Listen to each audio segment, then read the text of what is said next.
You can pull something like, well, oh, okay, let me pause for a second. I don't need to bring that here. Yeah, it happened.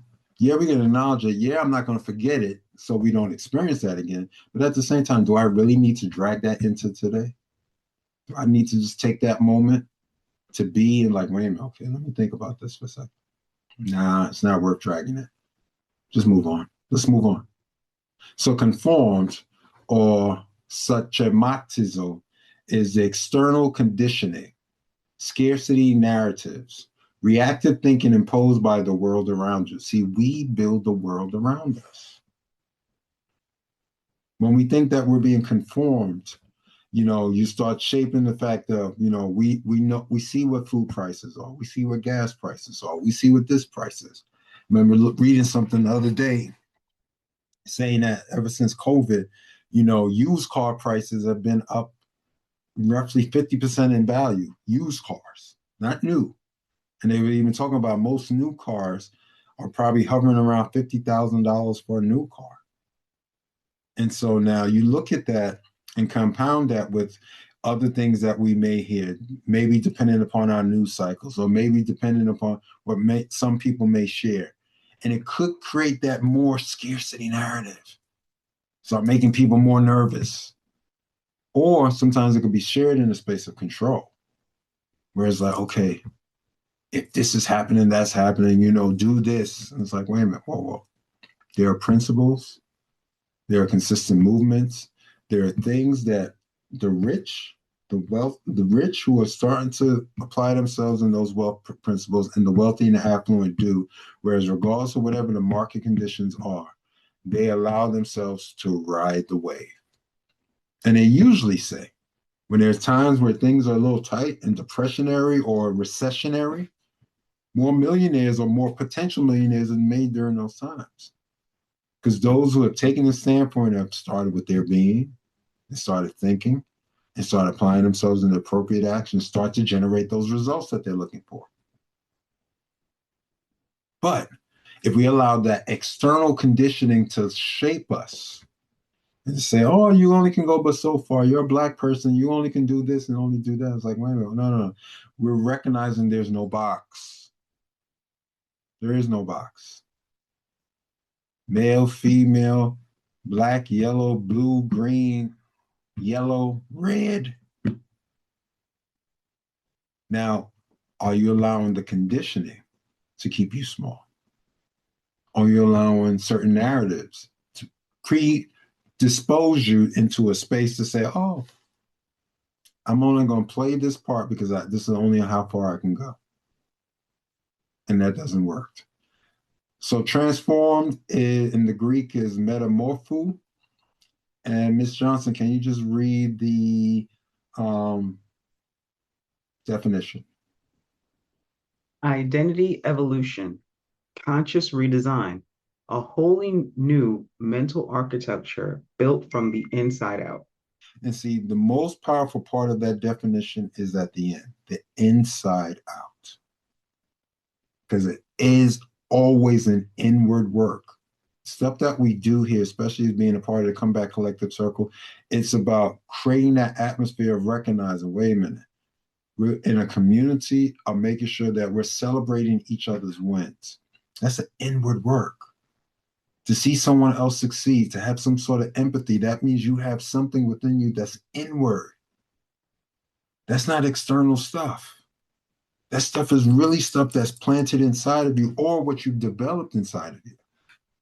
Because there is some conditioning involved, even in the transformation.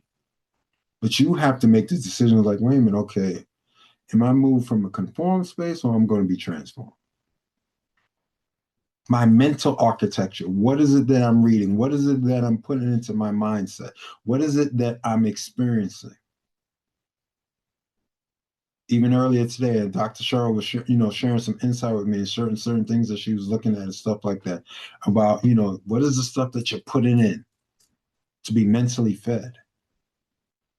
That mental feeding is so important, but it's a part of the process. It's not the end all be all. Because you can feed yourself with positivity all day and all night, and then you turn around and it's like, wait a minute, You're walking around, your health is jacked up, your money's messed up, and all this other stuff, but you're positive. That doesn't work either. So where's the balance? What are you doing in your flywheel of life to be as powerfully transformed? And transformation is a daily process. See, conformity is easy. We all can conform. We all can play the role. Okay, this is what they say I can do. This is only how far I can go. Let me stay within this box and let me not move outside the box. Now, when you're transformed, you start to understand, wait a minute. I know what they told me. Oh, I know what they say, because there's always some they. But wait a minute. There is no box. I'm choosing this day. I'm choosing how to move. I'm choosing how to create. I'm choosing how to manifest. And if I'm allowing myself to really utilize the formula appropriately and properly and in order, then there's no reason why it's not repeatable. It is repeatable. That's how people have sustainability in business, as entrepreneurs, as leaders. Now, when your sustainability starts acting funny now, are you willing to do the inward work and to check yourself, or is it always outside of you? There's always everything outside of you, and it's not you. Even as a leader, regardless of what type of exercise or enterprise it is, there's always everything outside of you. This is the reason why everything's falling apart, because of you. You gotta check yourself. It's like, okay, so you had no decision making. Everything was external to the reason why X, Y, Z happened. Yeah, because they.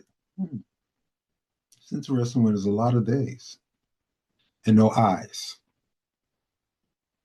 So market conditions don't determine your future. Your interpretation of them does. See, right now, the marketplace is moving in a particular cycle. But there's still millions upon millions and billions upon billions that are impossibility to be generated. There are 8 billion people on the planet. Sometimes we have to really do the introspection and check ourselves to say, wait a minute, what is it that I am doing? Or what may I have done that has helped to create this particular condition? And if you're not willing to do the inward work, then it's always easier to conform and blame everyone outside of you. Any thoughts before we move on to the next slide? Anything that's coming up for anyone? I would love to hear some feedback on your thinking from this particular slide. Amen. I must have hit it out the park. Good.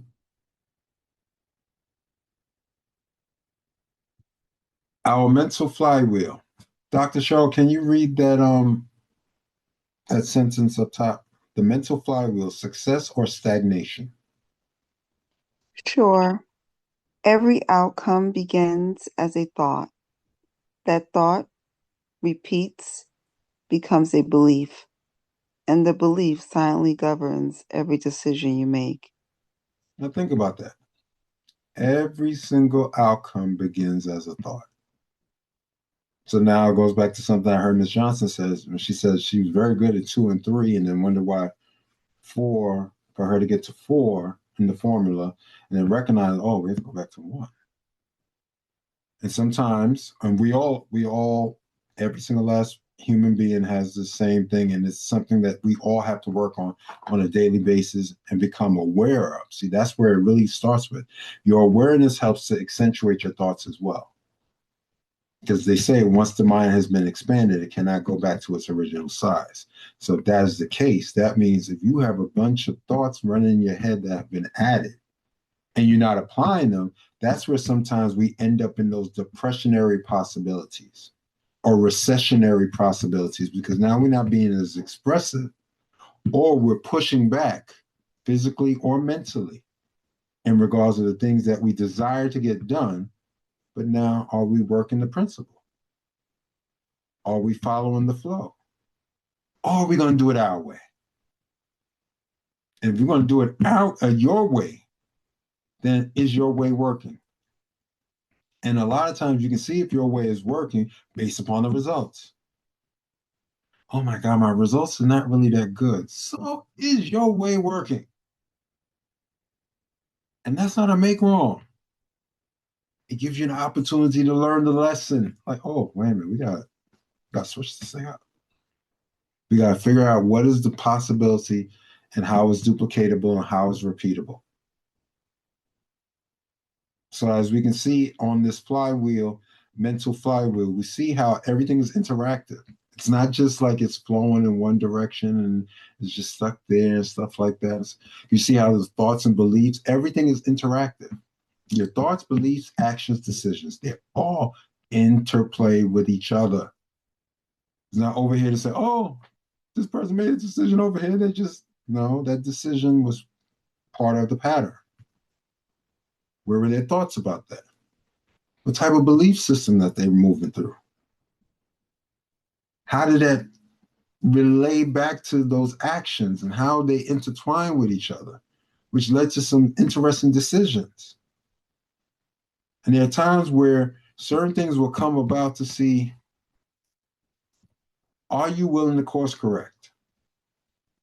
And that course correction doesn't have to do with, how's the best way to say, a pointing the finger outside of you. Because we all at times can make choices that may not necessarily work. We all do, including myself. But if you learn the lesson, you minimize those particular actions or decisions or possibilities. You start to recognize, wait a minute, I'm starting to make better decisions. Which now goes back into this thought to complete this slide. Repeated thoughts become assumptions. Assumptions become convictions. Convictions become financial realities. Your mind isn't showing your reality, it's showing you the reality your current identity expects to see. And that's why they say at times, depending upon what level that you are at, do you like being 1,000 there? Then you're going to be stuck being 1,000 there. If you want to be 100,000 there, then if you feel that's your level, that's where you're going to be ultimately stuck at. But when you start moving in millions and billions, you start to recognize now some of the same energy for me to be 1,000 there is just for me to amplify and to be a repeated process. I can be a millionaire. I can be a billionaire. And as we've seen certain companies now, people are moving towards this trillionaire status. And, depending upon certain things that may land in the market, we may see the first individual ever. Even though, no, we can't really say that because if we go back in time, Mansa Musa was probably the richest person who ever lived. So yeah, that other individual will be probably the second trillionaire. The first was probably Mansa Musa. Yes, we're going to give you some insight.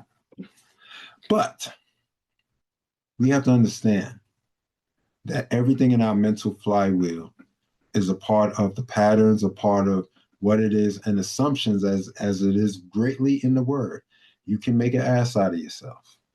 That's why it's not good to move through certain things that create those assumptions. Oh, I'm assuming that this is happening over here. Okay.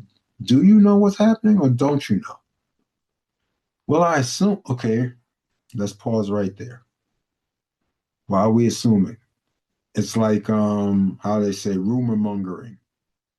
How stuff gets spread, and all that stuff makes billions of dollars a year. There's a whole space in the marketplace where people will make just on sometimes even creating a lie, creating an assumption, and then assumption just keeps getting bandied about, then gets cemented either as a lie or becomes a truth or a conviction. And next you know, it's like, wait a minute, is it worth it? For some, it is worth it if that's their business in the marketplace. For some, it may not work because it's like, wait a minute, am I the person being lied on? Am I experiencing that other side of the reality? Any thoughts about the mental flywheel before we move on? Excellent.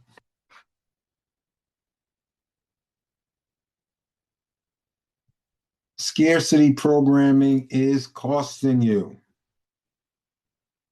Say this again. Scarcity programming is costing you. Dr. Shaw, you can read the first two sentences, please. The human brain evolves to survive, not to thrive. Its default mode is wired for threats, risks, and losses. What would you say to that as being a psychotherapist and all the great work that you do with individuals in your Speak Your Power Now platform? What would you say about that in regards to, just brain development as a whole? Yes, brain development in a whole, we're wired, our nervous system is in the brain. And our brain learned to survive when trauma is present. So there's certain things that impact us and our thinking and our brain and our mind and how we're wired. So a lot of times we think that we are just moving in a space and how we're shaped is just like, oh, this is who I am. But the brain is wired to keep you safe. So that is where we see the things that we do, the patterns that we do to keep us safe. So when we have things that are like this on the other side, where it says delayed or your fear, or maybe it's maybe criticized, or maybe grew up in violence, maybe grew up in poverty, all those things, you adapt some type of survival mode. And in survival mode, you really can't have peace and you really can't thrive. So you become hyper vigilant. You begin to overthink. You may shut down. See, people think that when you're in survival mode, you have to be loud. Sometimes people just shut down. They don't have a voice. They get anxiety. And so those behaviors are they're not random. They're survival, and we adapted to that. So the brain literally is the pathway that we keep doing these experiences. But as we begin to look at our brain, if we begin to get the support that we need, like going to a therapist, and then get the regulation of understanding the connectivity of the healing and knowing when we can be safe, then we can have those healthy relationships. Then we can have healthy relationships with money and people, and being able to process the information in a safe, meaningful way. And I'm complete. Thank you for that. And that leads me right to the next um, well, statement. Talented leaders underprice themselves, delay opportunities, and avoid visibility, not from lack of skill, but from a scarcity operating system running silently in the background. And as you can see by the image that I have on the other side, you start to recognize that from a scarcity operating system, you will underprice yourself. You think, people won't afford what it is that I'm offering. Lies. That's the lie that you're telling to yourself. That is what you're defaulting to yourself. To say, wait a minute, because I can go back to the fact when Dr. Shaw was in a particular program and she had to stand in the mirror and start to recognize that, wait a minute, she was undervaluing herself. And right now, as she has figured out where her value space is, it's become even more powerful, because now that gives you an understanding of where to set your floor at to be in the possibilities thereof. And sometimes we delay or avoid that scarcity mindset or contract or fear. And, we contract that fear, which doesn't work. Doesn't work. Because that's a scarcity operating system. Now, when we start to move to the abundance side, you value yourself. That means you're taking care of yourself mentally, physically, spiritually. You're acting more boldly. Yes, everything is risk in life. Everything, there's a risk in life. When you wake up in the morning, to every day when I go to the gym, or those couple of days out the week when I'm on the road, or just going to the store or whatever it is, you're taking a risk. So you must act boldly. Can't be out on the road talking about, okay, I'm going to go out there because I'm scared that the cars are coming. Then you should go back inside. Because as you're actually moving from a scarcity operating system. And when you're seeking visibility, that is showing that you're moving in an abundance operating system, because you're recognizing you can't do this by yourself. That would be plain craziness and almost borderline ignorance to say, oh, I'm just going to only talk to myself and we're not going to develop a community and it's just all about me. No, that's scarcity. Now, when you're seeking the visibility, okay, how do we get this word out? What are the apparatuses? What does it that have to do? Who do I partner up with? Who am I in communication with? You're seeking visibility. That shows that you're moving in abundance. And through that seeking of visibility, in regards to the different means that you're doing, leads to expansion and it starts to enhance your leadership. Because the ceiling is your future cannot exceed the limits of your internal narrative. If you keep telling yourself that you're small, you're going to be small. If you're going to recognize the bigness of what's within you and you're willing to take what's in you and really project that out, then you're moving in your abundance. And abundance is not something that's going to all come in one day. Oh my God, all my abundance better come today. No, there's no consistency in that. Because if it came like that, it can leave like that. But if you're doing the stuff daily, then that stuff daily becomes enhanced because now you're seeing weekly wins, and those weekly wins become monthly wins, and those monthly wins become yearly wins. Then all of a sudden you're doing your 2-year or 3-year, 5-year projection. You're saying, wait a minute, we started here, we grew 10% here, may have grew 50% that following year, maybe 20%. And now all of a sudden, wait a minute, we're seeing this thing is working. It's repeatable. The same way you can repeat scarcity, you can repeat abundance. But we all have the ability to choose what type of operating system, what type of OS we're willing to rock out in. Any thoughts before we move on? Excellent. Building a new entrepreneurial identity. Ms. Johnson, you can read the first one. Observe. Notice recurring thoughts and patterns without judgment. Awareness is the first act of transformation. Exactly. We did not say that negative patterns or negative thinking won't come into play.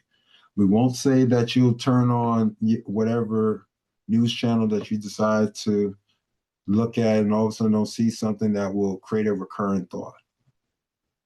But now, when you start to look objectively to some of these things and be in a space of being conversational about it, or even recognizing the patterns and recognizing that you're not beholden to certain patterns or certain possibilities, you start to understand, so, okay, I'm aware of what's going on. That's why when we talk about wokeism, or we talk about, especially with African Americans and Latinos, about being woke during this season, no, that's a good thing. You better be woke.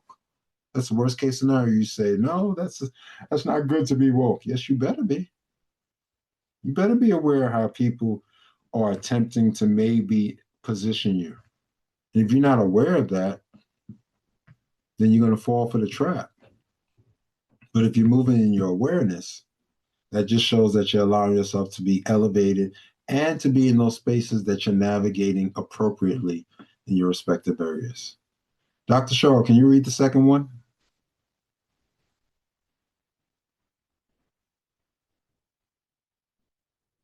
Said that, Dr. Clarke? I said, can you read the second one? Can you read the second one, please? Yes. Challenge.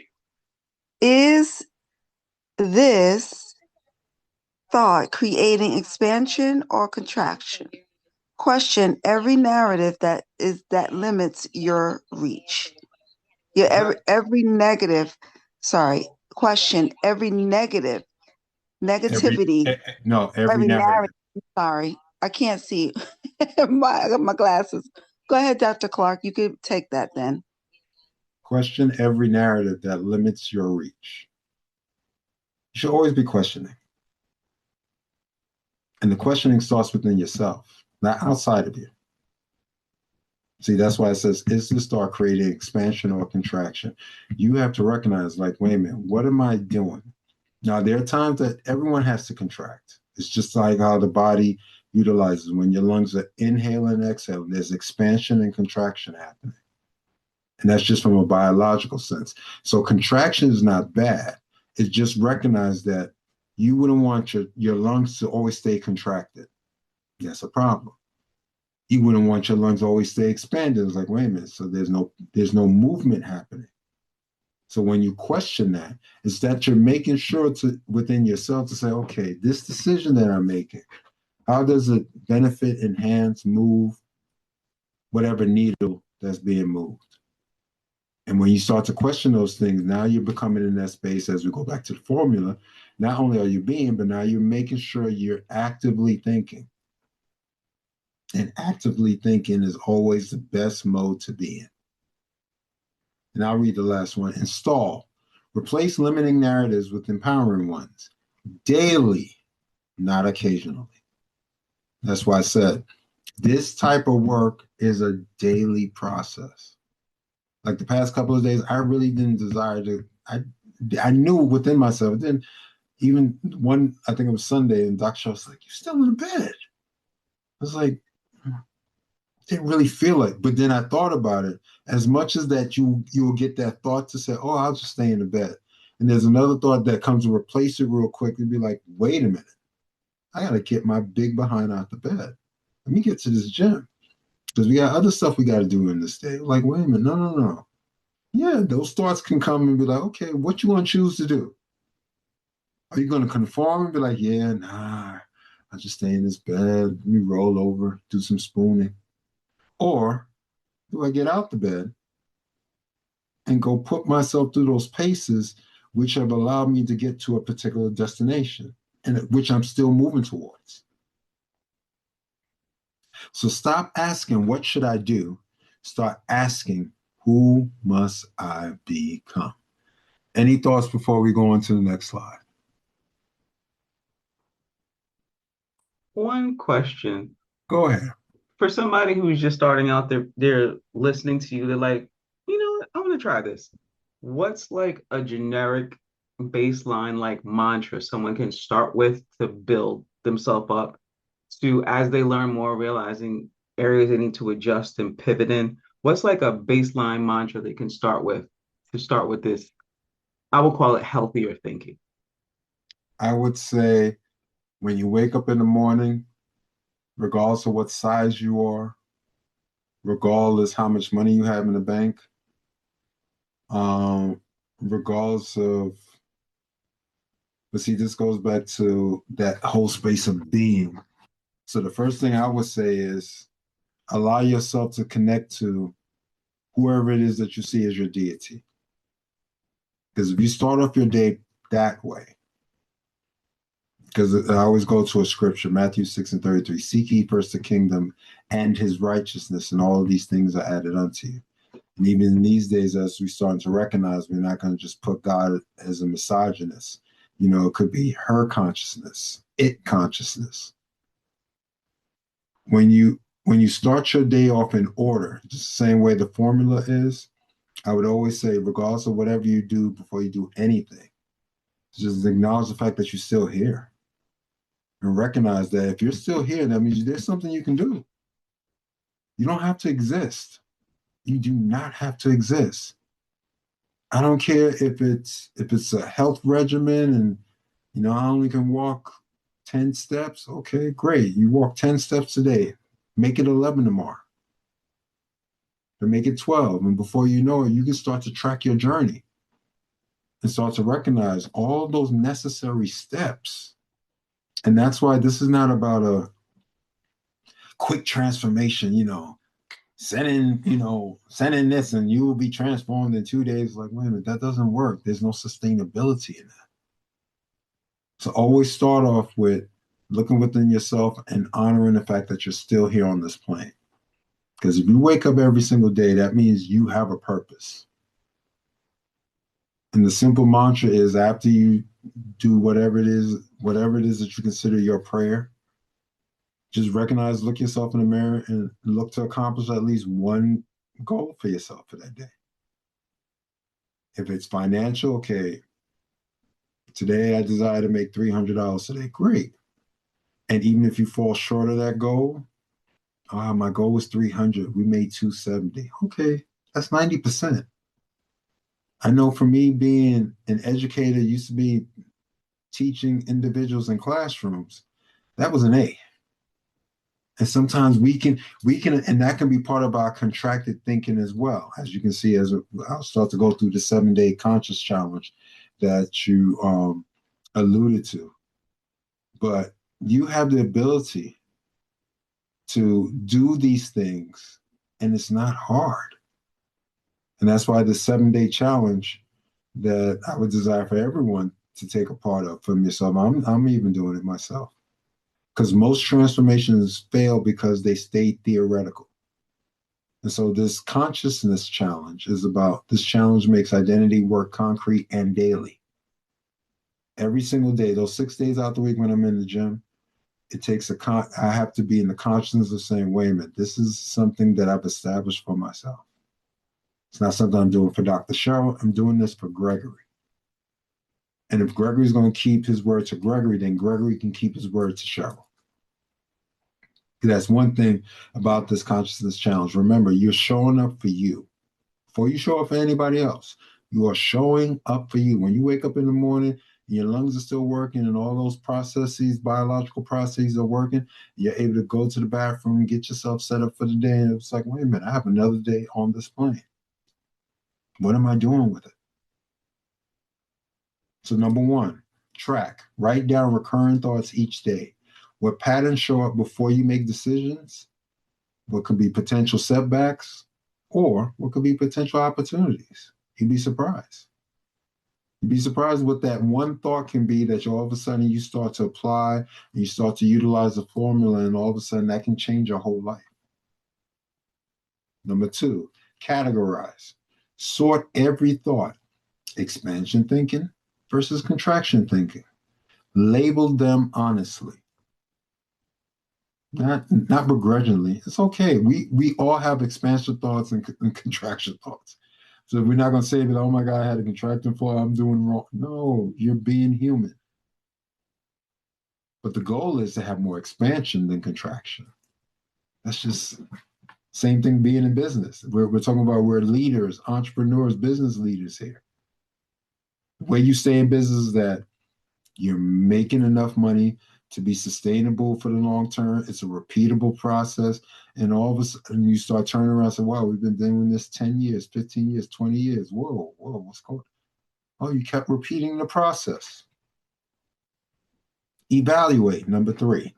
Does this thought support wealth creation, leadership, innovation, or purpose? Or does it protect the status quo? And that's the worst case scenario. Because as the winds of change always happens, life will keep evolving and manifesting. That's the worst case scenario, that you're still stuck in a car that has a carburetor unless you have something vintage, where we're not talking about computer systems that's running stuff in your respective vehicles. Yes, and they said, there ain't no computer in my, yeah, you have a vintage vehicle. You probably have something that's worth something if you restored it. So unless you have something that's vintage, that now, as I talked earlier about the different consoles and stuff like that, those things now, back in the day, were, that's trash. And now those are considered vintage. Because it took the test of time to go from having no value to all of a sudden now it has high value. And number four, upgrade. Replace one limiting story daily. Small, consistent rewrites compound into a transformed identity. As I'm saying, this is not about, okay, I got to do 50 things today. No, you're not utilizing the energy that's been given to you appropriately and powerfully. But all of a sudden, on Tuesday or Wednesday, you found that one limited story that you used to have, and it's like, oh, wait a minute, I'm transforming that one. Let me document that. And all of a sudden, I recognize I can always look back at it and it's like, oh, no, we're not going back to that thought. And all of a sudden, the next day, I found another one that could have been in the space that could have kept me potentially limited. No, I'm changing that narrative around that. And all of a sudden, you start to recognize with the consistency and the leveling up for yourself, not for others, the leveling up for yourself, start to recognize how impactful and powerful you can be. And with that being said, we are complete. So hopefully you enjoyed this first part of the arc.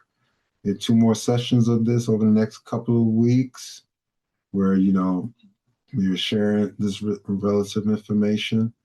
And with that being said, because I respect people's time, I'm not going to belabor too long. We share the different ways that you can support the platform. Because we would love for you to support the platform. Yes, we would. Yes, we would. Dr. Clarke, I just wanted to say that was some good stuff tonight. Thank you, Mr. Sampson. I appreciate that. In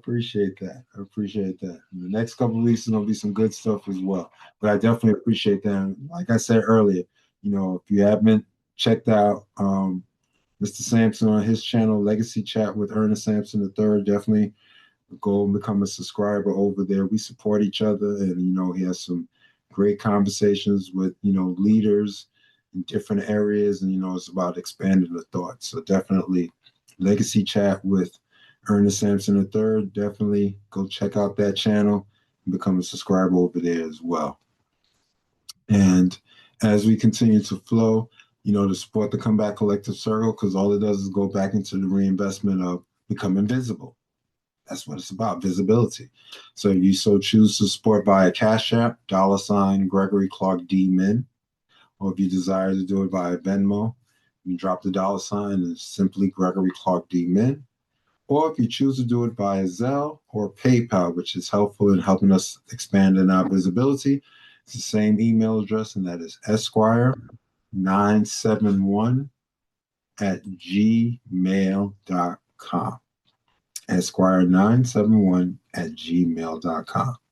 So with that being said, we are concluding this edition of the Comeback Conversations. We appreciate you. We love you.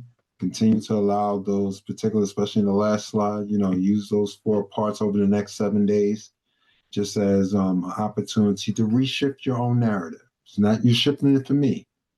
You're doing this inward work for you. And as long as you recognize that you're doing this inward work for you, you're going to be benefiting from that from the long term. So until next time, when we'll be here in the same space, same opportunity, this is Dr. Gregory Clarke Sr. signing off. And you have a tremendous week. Be as powerful as you so choose to be. Have a great one. Yeah, good night to all. Good night. Night.